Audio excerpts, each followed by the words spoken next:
Dans ce 6e tuto concernant After Effects CS6, nous allons voir comment amener une rotation à un élément. Donc c'est comme pour tous les éléments de transformation, ils peuvent être appliqués sur n'importe quel support, que ce soit une forme, un élément graphique, une image ou une vidéo. On va pouvoir leur donner une rotation, un sens de rotation particulier à un certain moment donné. Voilà. Alors, pour rappel, nous avions donc une animation dans laquelle un logo arrivait, disparaissait, réapparaissait sur un son de battement de cœur et repartait. Voilà. Alors, on va essayer d'intégrer une rotation sur la fin. Donc là, il va battre touk touk, touk touk, voilà, et repartir en faisant une rotation. Bien sûr, cette rotation, on peut la faire sur place, on peut la faire après avec différentes positions. Et nous, on va s'occuper donc de cette rotation à partir du moment où l'élément va repartir. Donc je vais placer mon curseur sur le point de départ du mouvement. Là, vous voyez ici, le mouvement va s'amorcer, commencer à partir de cette image clé, là, celle-ci. Et à partir de ce moment-là, moi je veux que l'élément, le logo, fasse une rotation jusqu'à sa sortie. Donc pour avoir la piste rotation, je vous rappelle le raccourci, on sélectionne son calque, on appuie sur R et on peut avoir la rotation. Sauf que moi j'ai envie d'avoir en même temps l'élément position et échelle pour les avoir, pour pouvoir les visualiser. Donc c'est Shift P et Shift S pour rajouter ces pistes-là. P c'est pour position, S pour échelle. Donc à partir de ce moment-là, ce que je veux, c'est créer un point. Ce premier point, on n'a aucune rotation. Donc là, c'est 0 fois. L'élément ne va pas tourner une seule fois. Alors soit on met le nombre de fois qu'on veut qu'il tourne, sachant qu'une fois, ça correspond à 360 degrés, puisqu'il fait un tour sur lui-même. Soit on met le nombre de degrés pour lequel on veut qu'il tourne. On peut très bien le faire tourner juste de 45 degrés si on veut, avant qu'il reparte. Donc ici, rien, puisque c'est l'élément de départ. Je vais me placer sur l'image clé de fin. Je vais lui dire, à ce moment-là, tu auras fait 2 tours. D'accord? Donc il va revenir dans sa position d'origine. Et si on avance, si on recule, pardon, la piste de lecture, on voit que là, il tourne sur lui-même. Alors je l'ai mis en plus 120, c'est-à-dire qu'il va tourner dans le sens des aiguilles d'une montre de 2 tours. Si je mets ici moins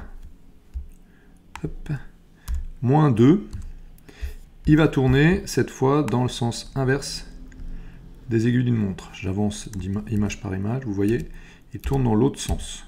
Voilà, en avançant. Donc on peut régler le sens de rotation en jouant simplement sur le plus ou le moins devant.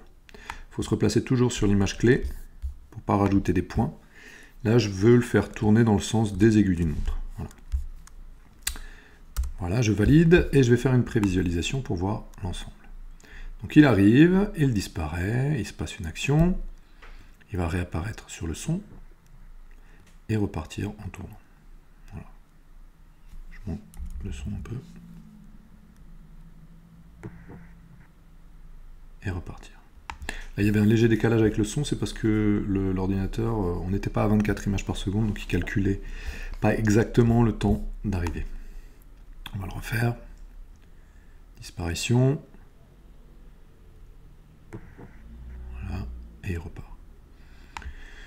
Donc bien sûr, on peut le faire tourner. Alors là, vous voyez que le sens de rotation se fait par rapport à son centre, qui est ici. Mais je peux très bien faire en sorte que ce centre, qu'il ne fasse pas une rotation autour de son centre. C'est-à-dire que cet élément, je peux déplacer son centre. Là, comme je lui ai déjà donné pas mal d'éléments, pas mal de déplacements, de transformations, si je déplace son centre ici, en le prenant, il va me déplacer aussi. Voilà. Donc là, il va se déplacer jusque là, il va réapparaître. Et ensuite, il va devoir reprendre la position et vous voyez qu'il va faire, à partir de là, une rotation autour de ce centre. Donc, si je reviens en arrière, à partir du moment où je lui ai dit décale ton centre, voilà, là le centre est décalé, hop, et ici aussi. Donc le problème c'est que comme j'ai décalé le centre, il n'est plus au milieu. Il a pris son point d'ancrage qui est là et l'a replacé sur ma ligne. Donc ça a complètement décalé l'ensemble de mon animation. Et il remonte un petit peu, là on ne le voit plus, en fait il est au milieu et il repart. Donc attention à une chose, je reviens en arrière, CTRL Z, pomme Z, pardon. Le centre de l'élément, il faut le changer au départ. On ne peut pas, une fois qu'on a fait plein de déplacements, changer à nouveau ce sens de rotation. Si on veut faire ça, il va falloir réimporter une deuxième fois le logo et faire ça en deux parties, donc jusqu'à disparition. Et ensuite, je peux le faire réavancer en remettant une autre piste. Mais c'est pas ce qui m'intéresse, moi. Donc vous avez vu que vous pouvez changer facilement le centre, mais ce centre, il faut le changer avant de faire quoi que ce soit comme transformation. Voilà pour ce qui était de la transformation avec rotation. C'est assez simple à mettre en place.